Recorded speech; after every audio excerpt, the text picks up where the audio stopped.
I know you're looking to delegate sales. The last thing a designer like you would like to do is mess up with sales, post content, and ask people to buy. In the end, we are here to create beauty, fashion, style, and to express our creativity. But the dark side of the business that most of designers like you don't want to deal with is sales. The most important thing in business is having customers and sales. So if you don't have customers, you don't have sales, and unfortunately, you don't have business. So I went and asked my customers how did they deal with their sales. What exactly worked for them and what didn't. It's not my opinion as a brand expert, but theirs. Look what they told me about selling on marketplaces such as Wolf and Badger. Disclaimer, I still consider that marketplaces can be a very good tool for diversifying your digital presence, but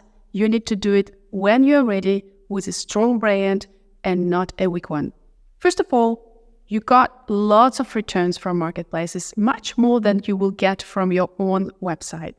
I have a client who was selling a show brand for kids on Zalando. His return rate was 70% from the marketplace. But now when he sells on his own website, it is 20%. So he improved basically 3 times his return rate by shifting sales into his own website. So number 1, returns is the important issue. Returns are killing your business, especially when you start. It's really devastating for your cash flow. Plus, you pay the returns to marketplaces. They don't lose money. You do. Selling on Wolf&badger too. And one of my best sellers are my jeans. And I had the highest return rate on my jeans, and I've never had any returns on my own website. And so it was so weird. It's just like, what? But I think it's pictures as well, no? Because they don't take your pictures, or is it yours? No, it wasn't the pictures. I think the problem is fitting into their sizing. They only have a specific sizing. So you have to specify yours in addition, but I just think it made no sense in the end. So anyway, that was a nightmare. That ended up being just returns, and then they started charging for returns. But I completely agree. I also came off it, and what I hated was you didn't get much feedback. They had some sort of categories, but I had no idea why people were returning. And I had the same experience where now that I sell on my website, the return rates are drastically lower. So, but I also think that maybe the way they must set up. I mean, I would clearly say I didn't have a lot of things, but say there was something that was comes up large, take a size smaller or whatever. I would clearly put that in the description on their website. And I just don't think their customers were reading the descriptions. I think they were just buying based on the photos or something, because then they'd come back and then they'd say it's too big or whatever. Number 2, listed prices versus real prices. If somehow your listing price on their system is less than what they sold your product for, you will still get the percentage of the initially listed price. So basically, they will give you what you listed for. They will not give you more if you sold for more. You put in your prices, right? They increase their prices at least 35% in addition to what you put your prices at, and they only pay you on the price that you listed as. So it's insane. After time, right? I just have started accumulating more and more information and dirt on this company. It's oh my God, they have the best. That's really bad. 3, their real customer is you. You pay for everything to them. Pop-up stores, marketing, listing. They not only take a 30% commission from you, but they will make you pay for enrollment, for putting you on the first page, for returns. They have the best business model, and it is better than you think. You basically pay for the idea of being successful and making sales. You are the prime customer, not the final customer. They make literally 5,000 a month on designer fees. They have the best business model in the world for it. They can't, with all of the designers that they recruit, paying that $230 or whatever fee per month, when they said they had over it was over more than almost upwards of like $500,000 per month they're making on just designer fees. And then probably the stores, because I did an event at the store in New York, and it was like nobody came into the store. Like I think they're just shell site, like to get more money, right? Because then you have to pay to have a placement in the store so they can hire all the personnel. They don't need to sell anything, right? Like it's crazy. So what they sell is the idea of you making sales. That's what I found is interesting. Like the sales that I got off there were actually a lot, but especially because it was like right at the beginning of my brands, like my website used to get like 0 people visiting, right? Whereas like it was just the fact that everyone returned it. So I was like, I'm selling loads, but everyone sends it back. Point.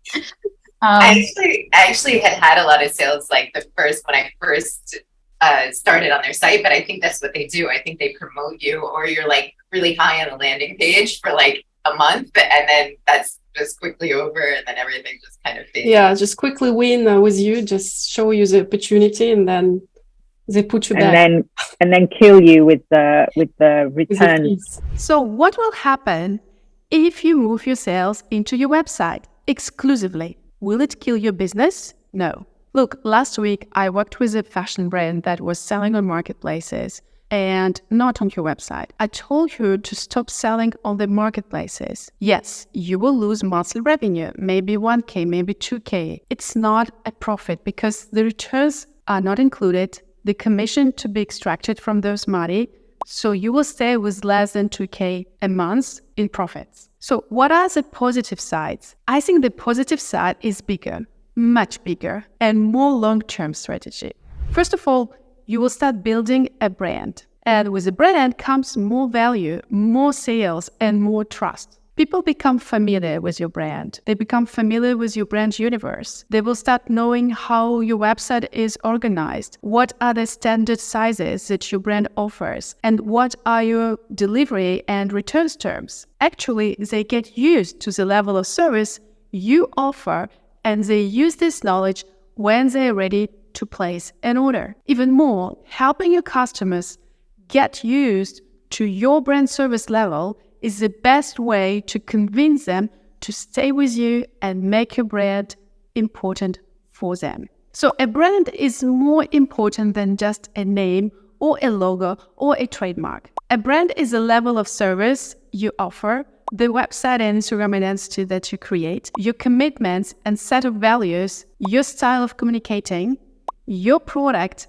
and prices. Each customer will value something different for him from what you offer. I've recently had the pleasure of inviting Anna Varava into our community of designers, and she is a former chief editor officer for VSREAL in Ukraine and then in Austria, and she is a brand and media fashion consultant today. So she helps you build a brand in the long run. She explicitly shared with our members that a brand is more than a logo, and it is more about the level of service that you offer, and it is a part of your brand's experience and promise that you create. So just listen to her from this live webinar. I put extract right now.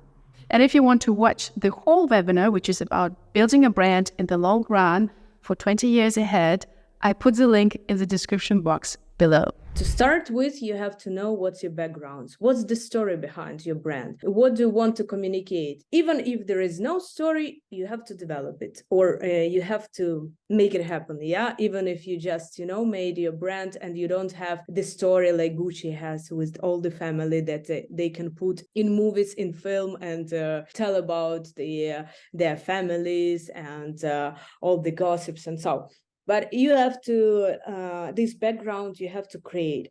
Price point, what sets you apart from others if you provide the same goods? Yeah, what differs you? For instance, yeah, you have, I will come back maybe a lot today, but for instance, Zara. What differs you from this mass market brand? Why? Yeah, of course, it's your designer's brand, but still in the mind of your consumers, they need to understand why you are more expensive and why your goods is better. Community involvement. Also, if your brand contribute to a local or regional level to its surrounding community. Also, I saw, as you put in the chats today, some, I don't know, a lot or not, but some mention sustainability. So this is also a trend today to be sustainable in what you do, in your production, in your business. They put a lot of attention if the brand is sustainable, and if you want to go to some chains or work with wholesalers, what is your community involvement? Maybe you help some organizations, maybe you do some charity, or maybe you help oceans or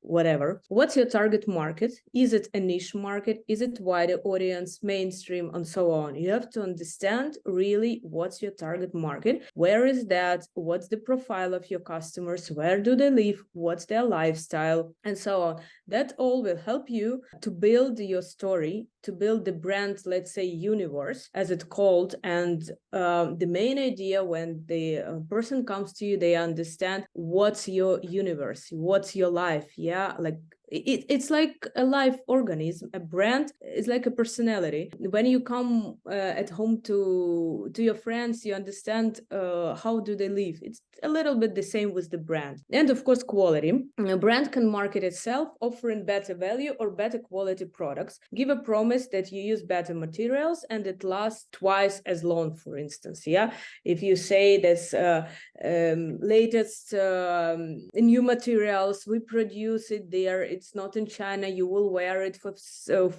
2-3 seasons. So it's already sustainable and it's already good quality. And this is a great promise. So if you're interested in the building process, I invite you to comment brand in the comments below. So I know that you're interested, and if people ask, I will create a dedicated video about that. So say brand if you want to know more about brand building process. But back to my video. So the second element, which is very important, you will start to dictate your own prices. This is something that many people ignore. When you are on marketplaces, you compete literally with the same account that is trying to sell the same products or similar to yours. So the only elements that you need to consider to stay competitive are quantity and prices. This puts you in a very weak position where you need to think about prices first, the cost of your products, and stay competitive. This kind of practice puts a lot of pressure on you and doesn't allow you to really create what you want. I mean, when you operate in a real market, you always need to stay competitive. Watch what your competitors do, follow the trends, and adjust your price accordingly.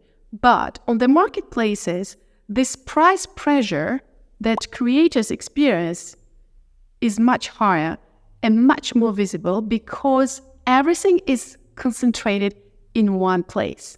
Besides, as a designer, we are more about creativity, uniqueness, and style, right? So it's not very aligned with what creative people do. They create first and then they sell. I want you to build higher-end brands with better prices and fair prices where you feel comfortable to sell and the other side feel comfortable to buy. Being cheaper than others is not a competitive advantage, especially if your target audience are people with higher income. They will just find you too cheap. So let us conclude on this part. Building a brand will allow you to charge better prices. They are fair enough to pay yourself and keep your customers happy with more quality products. Quality is a perception, and paying a higher price gives a better quality perception to people. Staying on marketplaces will not only kill this perception because you need to charge less than your competitors, but also will keep you away from being a brand. And the third point, and very important, you will build your audience. Using marketplaces is like paying a rent for an apartment that doesn't belong to you. I get it, you cannot afford it to buy your own apartment, but would you love to? So starting to build your own website is an essential step in your brand building process. It's not more complicated than you think. You just need to find the right mentor to help you build one. So currently you rent clients and online space from someone, which means you don't have direct access to customers and you don't have your own brand experience. You are one of the others for their visitors. So I would really recommend thinking about it and building your own online presence with your brand universe, which you need to build anyway one day. People don't buy products. They buy a brand value, a brand story, an idea of them wearing your products, an idea about them helping others if your brand gives to charity, for instance. So start building your audience today. The audience includes an email list, website traffic, Instagram or TikTok following, people who search for your brand online, and people who follow you on Pinterest. So audience plus brand are very powerful assets if someday you decide to sell your brand or to find an investor into your brand. They will look at your revenue, your brand capital, and audience generated by the brand. So prepare your future today and start working on these 3 essential elements: build a brand, price correctly, and find your target audience. So if you stayed until the end of this video, I definitely recommend watching my next one, a live webinar with Anna Varava, which was held exclusively for our members. Prepare a brand for the next 20 years, build your brand capital and your brand audience in the long run.